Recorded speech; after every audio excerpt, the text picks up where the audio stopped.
It's October, which means it's time for a brand new best of list here at ML Miller Frights.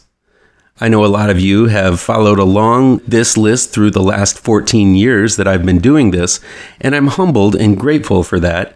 But for the sake of the newbies, I'm going to go over a few things about the countdown. Number one, the only real parameter I stick strictly to is that I cover films from the last 12 months. That's October 1st, 2023 to September 30th, 2024. Number two, I always accompany each pick with a secondary review that may be somewhat related to the main review, or sometimes just miss the countdown by inches. Either way, it's a double dose of great horror to be on the lookout for. Number three is I don't count films I've seen advanced screeners for or at festivals. Nothing annoys me more than a critic who puts films that aren't available to the masses on their list. I don't really go for that kind of elitist attitude here. Every film in this countdown can be seen somehow right now, in theaters, on streaming, on demand, or on Blu-ray. Number four is these are simply my opinions based on my own personal sick and twisted tastes, not box office or critic ratings. It's just a list of horror movies that stood out to me as the best of the best. I start a list of the best films I've seen every October 1st. Yes, I've already started my one for 2024-2025, and I fiddle around with the placement all through the year as I see more of them. I honestly was tweaking this list right up until the last day, because yes, this was a hell of a good year for horror. Finally, let's have fun with this. I really want this channel to keep growing, so please spread the word about this countdown, and let's chat about my picks as well as yours down in the comments. Now on with the countdown. Many laugh out loud after a big scare as a ways to release some of that tension built up in a good scare. Well, both of today's picks pair gruesome special effects with laugh out loud comedy antics to get their point across.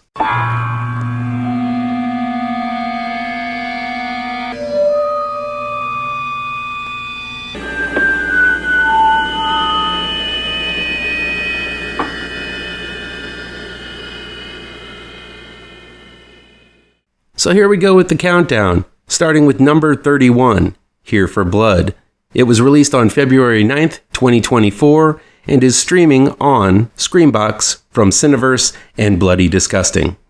It's directed by Daniel Turres and written by James Roberts. A small-time wrestler named Tom, played by Sean Roberts, does a favor for his girlfriend Phoebe, played by Joelle Farrow, and agrees to babysit little Grace, played by Maya Misaljevic, for the night. But wouldn't you know it, that's the very same night a cult of masked madmen attack Grace's home, intending to use the little girl as a sacrifice to an ancient evil god. Thankfully, Tom is on hand to use his wrestling know-how to smash these masked assholes back to the hell they came from. Now, I haven't really followed wrestling for a while, but I was swept up in the phenomenon back in the late 80s and early 90s, so I understand the appeal of the spectacle, the choreography, and the soap operatics that make up professional wrestling. I also know that there's a lot of fans of wrestling, so making a movie that caters to that crowd is most likely going to be a surefire hit, as long as there's a bit of creativity and skill involved.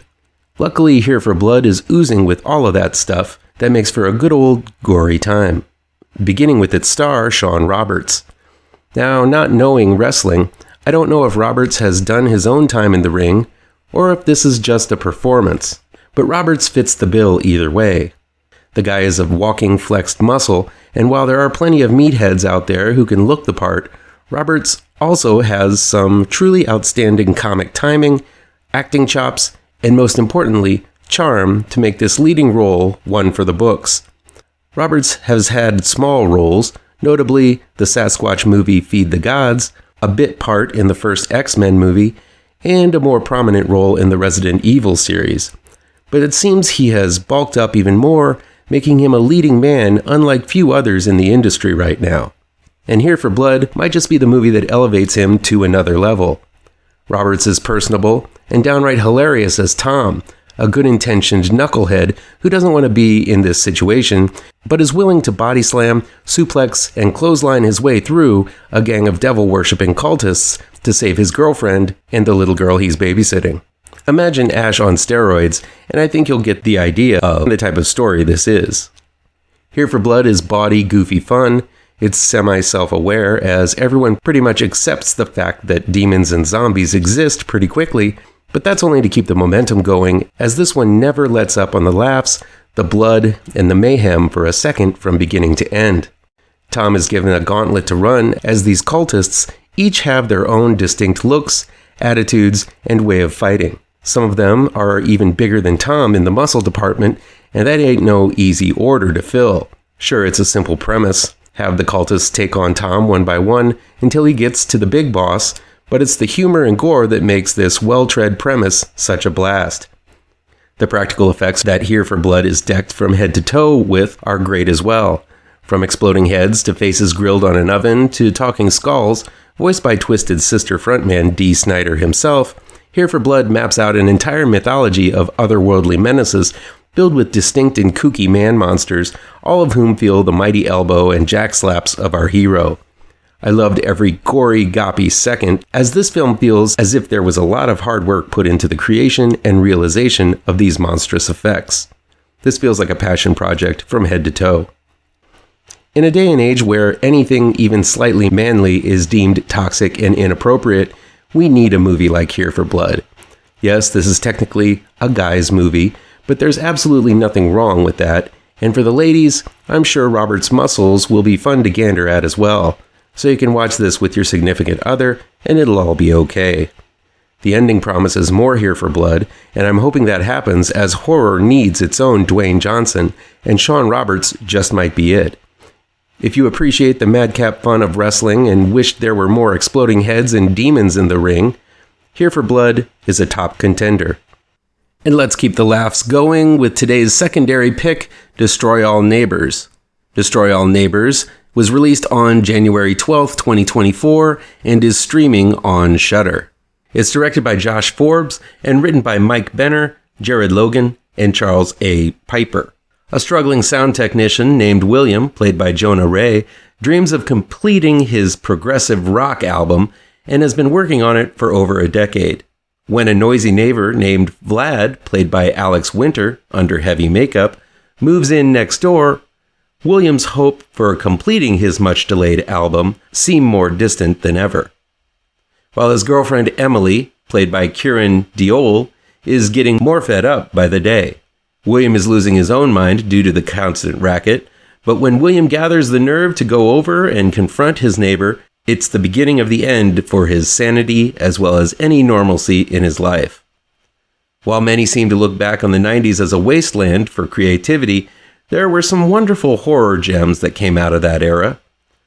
Two of which mixed comedy and horror, much like Destroy All Neighbors does.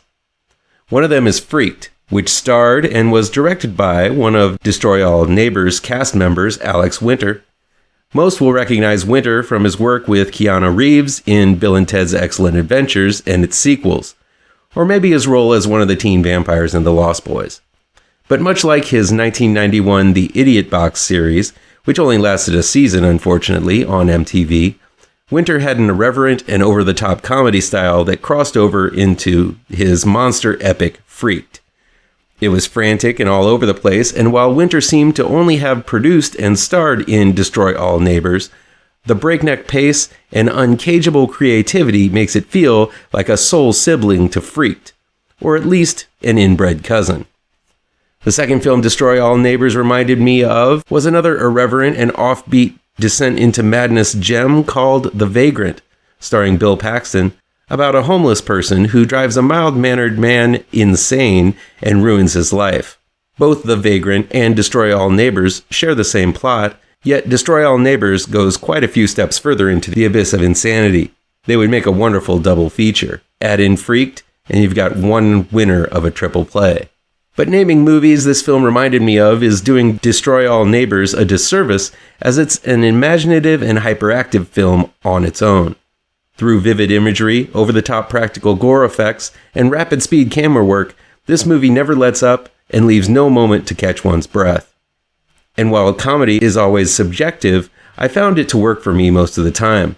Again, I was a fan of the irreverent humor associated with Alex Winter's work in the past, and if you're familiar with that, and it appealed to you, I think this form of gross-out and off-kilter antics will work for you too.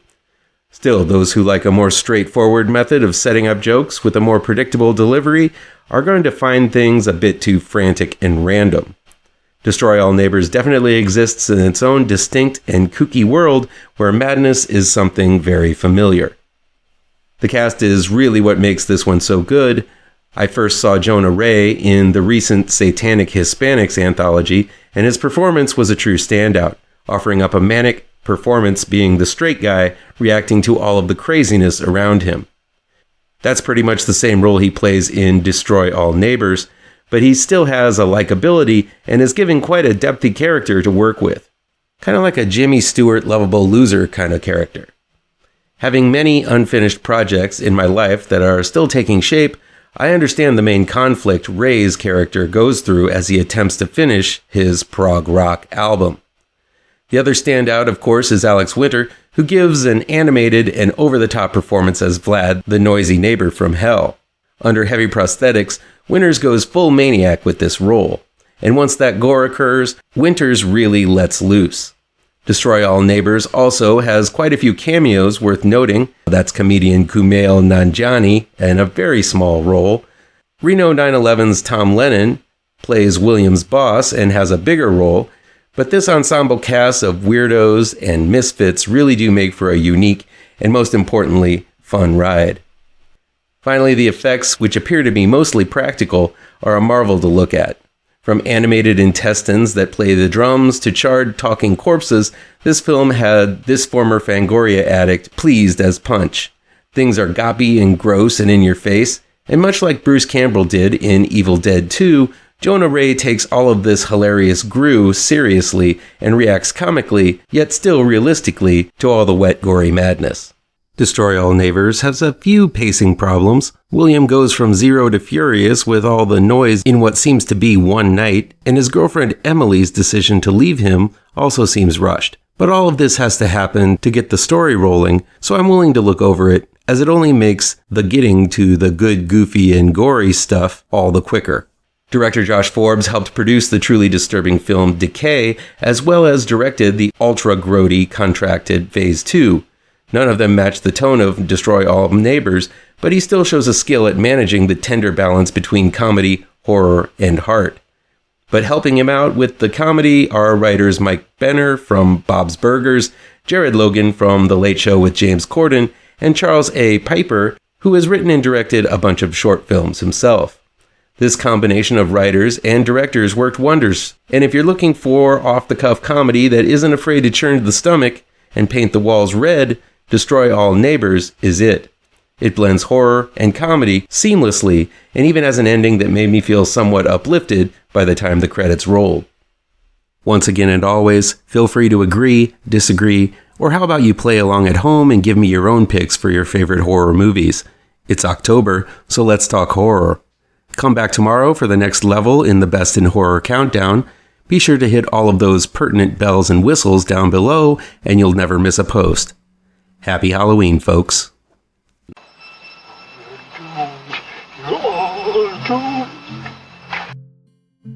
You're doomed to live the life you're meant to be.